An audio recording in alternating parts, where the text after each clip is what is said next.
Back to Mundus Subterraneous by Athanasius Kirsker. And we are at the part now where the gardener has just done away with explaining to Rugius that he without a doubt heard that there was an unmistakable hollow space underneath him. Without a doubt, there was an underground structure, and it was clear. It was as clear as the moon was hollow and ringing like a bell to, the moon guy. Hearing this, Rugius, being the man who he is, says here, "To this I replied, as sleep had eluded me." And Rugius, being the man who has eluded sleep, dodging it, because he realizes that he's in the Matrix, he's locked in, and he's doing everything in his power to dodge the forces that try to take him down, which is why he eludes sleep. So he says to the gardener, who has just explained to him about this hollow space, "Why don't we go and investigate if there is anything hidden there?" Without delay, we grabbed suitable tools, woke the servants, and proceeded to the spot. Okay, so now Rugius is now with the servants, and after waking them all up and gathering them all together, they now proceed to the spot, and this is around the area where, the gardener was hearing that, hey, there is an underground structure, and without a doubt, the gardener heard something, whether it was like a giant's stomach rumbling because he was a bit hungry or something. He heard something, and so they go around to the area where this hollow space must be near. And it says here, after digging up only a little earth, we encountered a subterranean structure. So Rugius, he's down there, and he's down there with the slavies in this underground structure, and it continues, breaking through it slightly. We saw it was a vaulted building. So this building, it's got a bit of an arch to it, maybe to protect from the weather a bit, and just to be fancy. Examining it, we found nothing among the rubble but bones. Human remains, to be sure, but of such length and magnitude that it was clear that they belonged to a giant. So they're finding all these giants, large skeleton.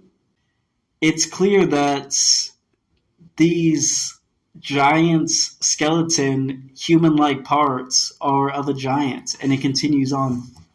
Digging into another chamber from there, for there were several connected to one another, we unearthed nothing but bones of this kind.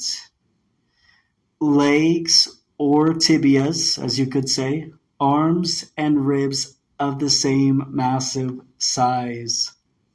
So they're finding whole giant skeletons and whole entire giant human skeleton parts that are all composed to make one giant skeleton. So they're finding giant skeletons with all these skeletal parts connected is what they're finding. Maybe they're finding some with their arms ripped off or something. Maybe they had a big fight down there. Things got ugly. Who knows? Maybe that was just about the time where some giants finally, for the last time, just crashed out. And when that giant had finally crashed out, that's maybe when the gardener heard the hollow sound. It was perhaps maybe the one giant was sick of being quiet or something, and he just crashed out on some other giant who was probably telling him, keep it down. The gardener, he's up there, he's gonna hear us. The little tiny people, they're gonna hear us and they're gonna climb up in my ear or something. And so maybe that's all it was. And this giant just crashed out and they had a big giant fight. And next thing you know, like you got several different body parts laying around or something. And maybe the giant who killed all the other giants just like left, and perhaps the giant skeleton parts they were fighting were from much longer ago. Like, who knows? But I mean, what they're fighting down there is some pretty crazy stuff. But here it continues. Finally, catching sight of something round, not unlike a very large apothecary's bowl, and attempting to break through it with a mattock with all my strength. And a mattock, it's basically this digging tool. It's like a hammer and hoe at the same time. It's just for getting through like really tough soil that's just hard to break apart. So Rugius, he swings at this thing that just looks like a bowl of some sort from long ago, from some witch or whatever, some shaman or doctor who just left their bowl from long ago. And Rugius, he was probably ripping through like a bunch of different stuff because he doesn't even stop to or try to excavate what just looks like a bowl from long ago. I mean, which would still be pretty interesting, even if, like anything from like long ago would be pretty interesting of an item to find. But Rugius, he's not having it. He's ripping through. He's dodging sleep. He's not going to be distracted by the Matrix and the lies. And this apothecary's bowl, it's basically the lady in red dress. And so he just ignores it and he breaks through with this mattock with all his strength. And it says here, I realized it was the top part of the skull of the same corpse. So this is a surprise to him when he breaks this giant skeleton's head and just rips right through it, because it must have been maybe one of the servants had been 15 feet away or something and must have been telling Rugius about maybe he found this giant skeleton human-like foot, and maybe just a minute later or not even 10 seconds later, Rugius swings through this giant skeleton's head and just realizes, oh snap, like you're undigging the foot and I'm undigging the skeleton's skull, and it's all part of the same corpse. So it's a great surprise when they find out that this skull is part of this same corpse that must have been uncovered by the servants. And the book here, it continues, taught by this that we had stumbled upon a giant's tomb, and after replacing the bones there and leveling the ground with the turned up earth, we departed, exhausted. So they found this giant skeleton and other giant skeleton remains too. And what they do is they just put everything back where it was, and they recover everything back up with dirt that they had uncovered. And it doesn't really say why they do this, but they just leave right after recovering everything back up.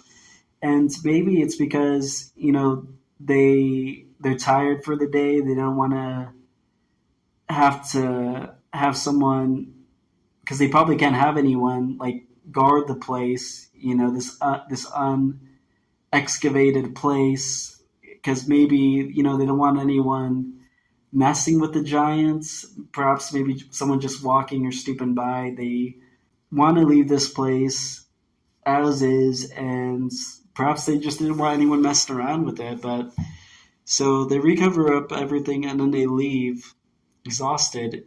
And the book here, it continues. Upon hearing this, the question arose among us, to which giants did this club or massive bone belong, and to what times could it be referred?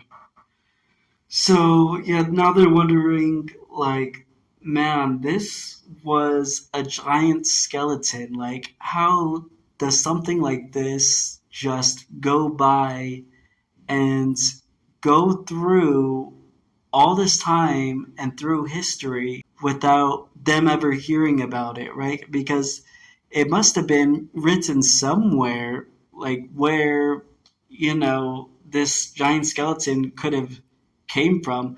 I mean, if you've heard of a giant 20 feet tall, like freaking 30 feet tall, you would think like 2,000 years later or whatever, like you would just know, but it seems here that they're really having to comb the hairs of the top of their head because they absolutely just don't know. But it says here, then I said, as far as one may conjecture from history and the location of the tomb, I would believe these belong to Mardicus the Salernitan, once a giant, for we read in the Book of Deeds, bravely done by John Calla, printed in 1509, authored by John Bonatius from the report of Martin Schneer,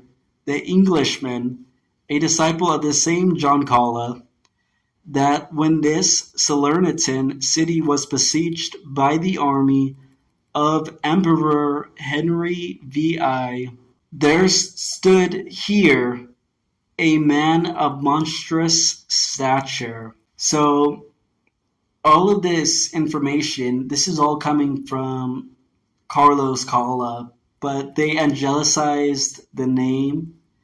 And basically what it means to angelicize is to give a first name, let's say somebody who's from India, they got a name like Kashakabrada, and it's like you can't pronounce it. So what they do is, instead of, calling him what sounds like a bunch of gibberish that no one can pronounce, they just call him instead John.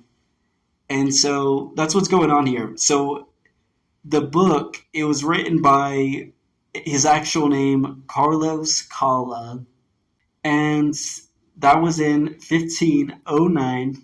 And so, yeah, we're getting this story from Carlos Calla, and he's the guy was able to gather this story, and he's gathering this story from his ancestor from the 1200s, right? And this man, his ancestor, he was saying, once stood up against the giants, and he wrote a book about it.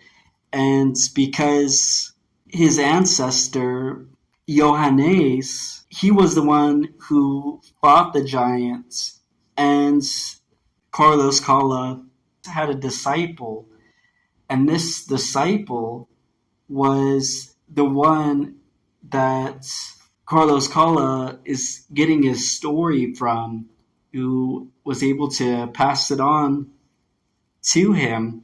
And so this story, it's all coming from Carlos Calla, and it's all being written by a man named John Bonatius, and I'm not sure if his name is also angelicized either, but basically he's writing this all down, and he's collecting this information from Martin Schneer, who is a disciple of Carlos Calla.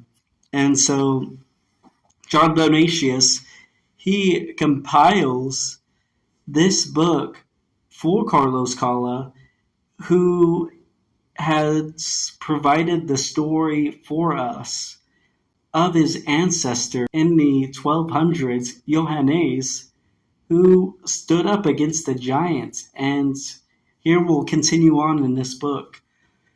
It says here, there stood here a man of monstrous stature, whom they called Mardicus, or the Salernitan giant. Hearing of John's fame for bravery, he challenged him to a single combat, in which he was killed by Johannes himself, and consequently seems to have been buried in this spot. So the giant large skeleton, the one who had been so large that the skeleton had surprised Rugius because of how large it was, being that he must have uncovered more than one body skeletal part in close timing. So just an absolute monster and absolutely huge. And so that's who they think that this giant skeleton was. They think it was the giant that Johannes faced off in the 1200s, and that it was all during the siege of Salerno in the 1200s. And that's when Johannes was challenged, because it says here that he was just like a really brave dude. And so basically he was just like, all right. And there he stood against a man who was of a very surprising stature, maybe 20 feet, which, it sounds real crazy, but we'll get even into some even crazier numbers of even bigger giants. But I mean, 20 feet for a giant human body, or finding a giant human skeleton. I mean, 20 feet, 30 feet, 100, it just gets ridiculous. And it is all very surprising and extremely shocking. But, that's what Johannes was up against, because the dude, he was just on another level. People, they don't understand who Johannes was. I mean, you hear about David and Goliath. Why don't you ever hear about Johannes and the giants of Marduk, or the giants named Marduk? I mean, Mardukas. So it's some pretty crazy stuff, but maybe, he just pulled off some slick young Link moves where, he does that super roll around the giant enemies he's up against, where he just claws them in the back with his sword. I mean, who knows how this went down? Maybe he just went up against Marduk with a bow, or maybe just slingshotted him, and just like David and Goliath, and just took him out just like that. And now you don't hear about it, because who knows, but I mean, it was written, so there you have it. So I just went ahead and I asked Google Gemini 3 if it could just go ahead and produce me a video of Marduk the Giant versus Johannes, and what that would have looked like during the siege of Salerno from the 1200s. And so this is what it came up with for me. Let's go ahead and get into this now. And how this should go down is, every time Marduk the Giant hits Johannes, he should get stronger and faster every single time he gets hit. And every time he gets hit, he should yell out, "You little mushroom head, you." So let's go ahead and see what that looks like. You little mushroom head, you. Okay, yep. Not bad. So I just went ahead and I asked Google if it could just go ahead and just quickly wrap things up.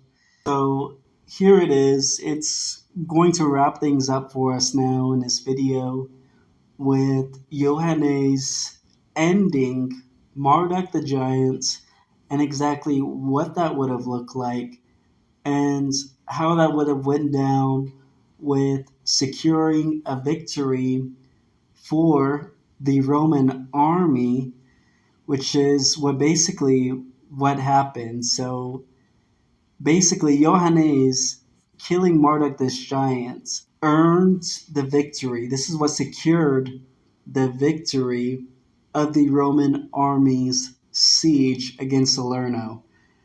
And so I just went ahead and I asked Google, show me what that would look like with them making the agreements and then, Johannes ending the giants, getting the girl or whatever, the whoever conquered the areas, his daughter or whatever, and just show me how that all would have went down. So here we go. You little mushroom head, you. You little mushroom head, you. Okay, yep, so there you have it. Perhaps it went down something like that. Who knows? I mean,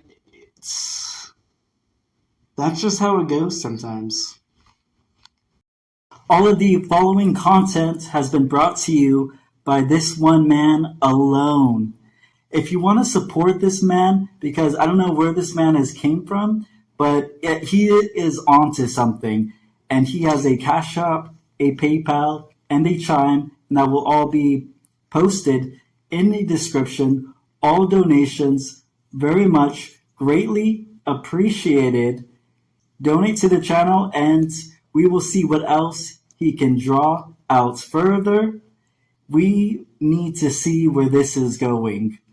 Like the video, please share, and let's see what we can find further.